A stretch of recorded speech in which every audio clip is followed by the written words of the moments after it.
Moving from basketball to Derek Jeter, doesn't he stay with you? Yeah. I mean, because I saw him one He's day. like my little brother. And I said, "Where are you staying?" He said, "I'm staying with Michael." No, So- we hang out a lot. We spend. And then a few weeks ago, I saw your name mentioned as an investor in the Marlins. Yeah. So, what motivated? Is it strictly friendship or a business or Both. or I mean, you love baseball? I or- love baseball. My love for baseball, and it's not final. Obviously, Yeah. they got to go through the approval state of his ownership. And when he came to me about getting involved, I said, "Look, I would support you in whatever way. I have my own businesses. I have the Hornets. I have the Jordan brand. I would support you in whatever way you want me to support you." I think he's motivated to build a baseball franchise that can be successful. That is who he is. That's the way he lived his life. It's very resemblant. It resembles everything that I tried to do from a basketball sense. He's trying to do from a baseball sense. I can only congratulate. I can only support. I think he's going to do a great job. I think he's going to roll up his sleeves. He's going to dive in. He's going to try to do the best that he can in terms of reconnecting it back to the city of Miami and blah, blah, blah.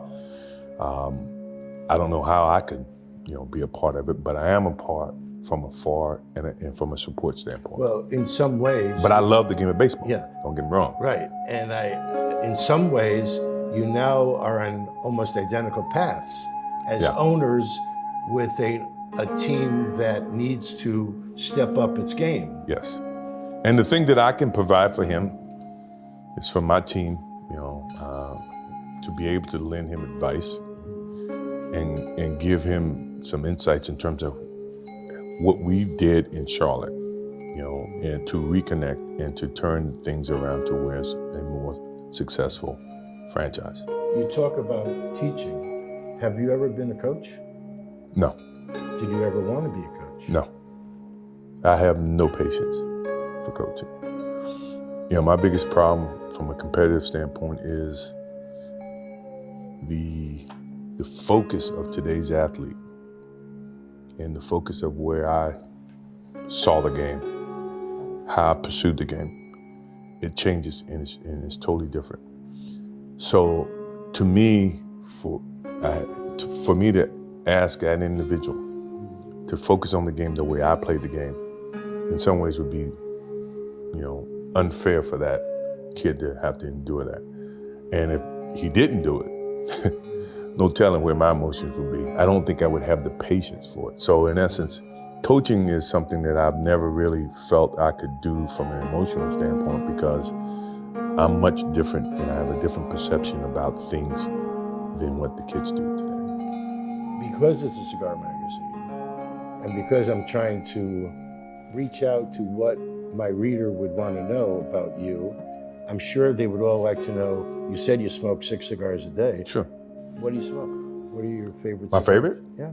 Partagas Lusitanians is my favorite. And that's, So you like a big cigar? I like a big cigar, but I don't, I can smoke a small cigar too. I like variety. I like to, at least experiment on different types of levels in terms of cigars. Why don't we go, this one, it's this is... I'm not giving this up. You want to try something else? No, I want to go the pre-cast Okay, show I'll go with just because the draws will... But nothing wrong with this draw. No. It's just that you got me talking so much I can't smoke a cigar. Well, I want to apologize. Okay, no problem. I don't want to leave without having this cigar. So, and I I don't was want hoping you forget. No, and I don't want more you. for me. I don't want you taking home the box, and I don't open these that often.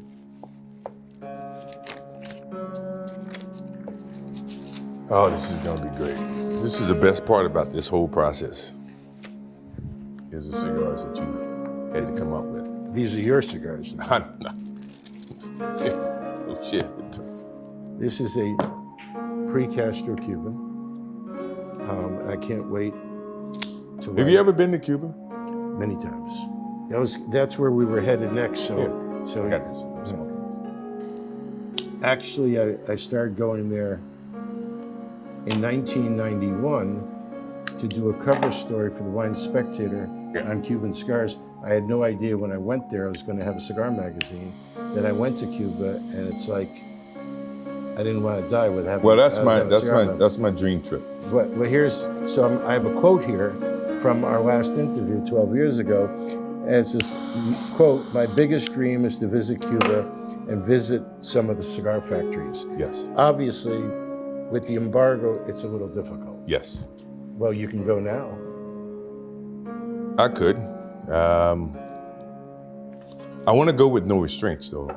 If I go right now, you still have restraints, you know, politically as well as, you know, a lot of other things. You know, my wife is Cuban.